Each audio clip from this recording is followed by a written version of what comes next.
Number 1. Choice blindness. You're at a market. You sample 2 jams, a sweet strawberry and something aggressively bitter. You pick the strawberry. The vendor hands you a spoonful of your chosen jam to confirm. You taste it. Yeah, you say. Definitely the right call. Much better than the other one. Except it's not the strawberry. They swapped it. You're eating the bitter jam and you didn't notice. And you just confidently explained a choice you never actually made. Johansson, Hall, Sikström, and Olsson ran this exact experiment in 2005. Fewer than a third of people caught the switch. The rest invented elaborate justifications for a preference their brains had simply manufactured on the spot. Number 2. The spotlight effect. Think of your most embarrassing memory. The thing you did in high school that still makes you cringe at 2 a.m. Got it? You probably assume everyone who was there remembers it too. They don't. In 2000, Gilovich, Medvec, and Savitsky had college students walk into a room full of strangers wearing a Barry Manilow t-shirt. In the 90s, this was social suicide. The students estimated roughly half the room noticed. The actual number? 23%. Less than a quarter. You are the main character in your life, but you're an extra in everyone else's. Nobody is paying nearly as much attention as you think. And that's genuinely freeing. Number 3. The end of history illusion. How much have you changed in the last 10 years? Different values, different priorities, maybe a different personality in key ways. Probably a lot. Now, how much will you change in the next 10 years? If you're like most people, you said, not much. You feel like the person you are right now is the final version. Koidbach, Gilbert, and Wilson studied over 19,000 people in 2013 and found this pattern at every age. An 18-year-old could describe exactly how much they'd changed since 12, then confidently predict almost no change by 24. A 40-year-old would say, I've grown so much since 30, and then claim the growing was finished. Your future self is going to look back on current you the same way, and find it a little bit cute. Number 4. The pratfall effect. Imagine watching a quiz show. One contestant answers every question perfectly, calm and polished. Another is equally brilliant, but at one point spills coffee on their shirt. Who do you like more? If you said the coffee spiller, Aronson, Willerman, and Floyd, 1966, would agree. In their study, participants listened to someone answering a difficult quiz. Some heard a flawless performance. Others heard the same performance, except at the end, the contestant committed a small blunder, spilling a cup of coffee.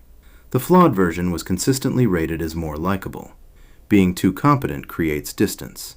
A small, harmless mistake closes the gap. Your imperfections aren't bugs, they're social features. Number 5. Change blindness. You're on a university campus. A stranger with a map asks for directions. As you're explaining, 2 workers carrying a large wooden door walk between you.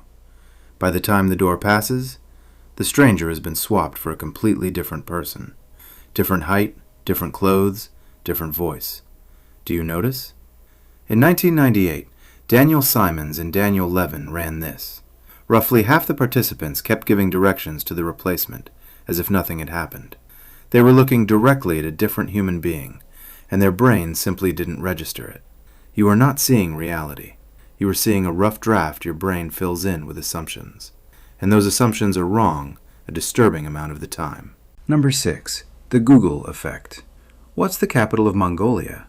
If your hand instinctively twitched toward your phone, you just demonstrated the Google effect.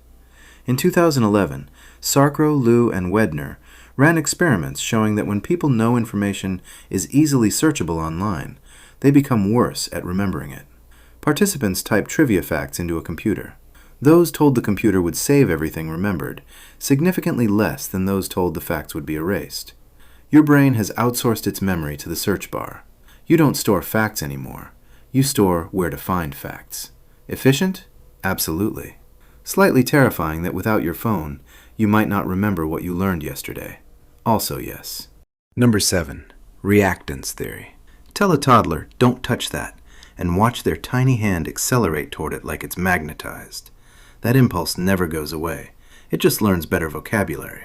Jack Brem formalized psychological reactance in 1966. When people perceive a threat to their freedom, they experience an unpleasant motivational state and do whatever it takes to restore that freedom. Often this means doing the exact thing they were told not to do. This explains why banned books suddenly seem irresistible, why reverse psychology occasionally works, and why telling someone to calm down has literally never calmed anyone down in the history of human speech. Number 8. The Benjamin Franklin effect. Here's something that sounds backward. Asking someone for a favor makes them like you more, not less. Jecker and Landy proved this in 1969. Participants won money in a contest. Afterward, the researcher approached some of them and asked a personal favor. Would they return some of the winnings because the researcher was using his own cash? When participants later rated how much they liked the researcher, those asked for the favor rated him significantly higher. The mechanism is cognitive dissonance.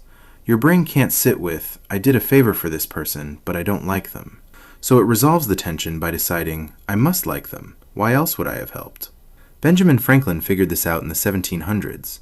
He once turned a political rival into an ally just by asking to borrow a rare book. Number 9. The Dunning-Kruger effect. This one sounds like an insult dressed in a lab coat, but it has over 13,000 citations backing it. In 1999, Kruger and Dunning tested people on grammar, logic, and humor. Then they asked each person to estimate their own performance. The bottom 25% of performers consistently rated themselves as above average. Some thought they were in the 60th percentile when they were actually in the 12th. The problem isn't ego, it's math. The skills you need to be good at something are the same skills you need to recognize that you're bad at it. If you can't spot a logical fallacy, you also can't spot that your argument is full of them. The least competent among us walk around genuinely convinced they're crushing it, and that might be the most terrifying sentence in psychology. Number 10. The IKEA effect. That wobbly IKEA bookshelf you spent 3 hours assembling, the one with 2 leftover screws and a panel that's technically backwards but you're pretending isn't, is worth more to you than an identical, professionally assembled one. And not just because of the emotional damage.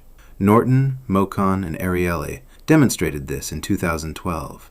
Participants built IKEA boxes, folded origami, and assembled Lego creations. Then they were asked how much they'd pay for their own work versus identical expert-built versions. People valued their own creations up to 63% higher. But here's the catch. When they failed, or their work was destroyed, the effect disappeared entirely. Your brain doesn't love the object. It loves the proof that you made it. 10 theories. 1 theme. Your brain is not the reliable narrator it thinks it is. It edits your memories, manufactures preferences that aren't yours, convinces you people are staring when they aren't, and occasionally fails to notice the person you're talking to has been replaced by a different human being. So the next time you're absolutely certain about something, maybe hold that certainty a little more loosely. If this made you think, I'd love to hear which theory surprised you most in the comments. And if the surface has never been enough for you, subscribe. You'll feel right at home.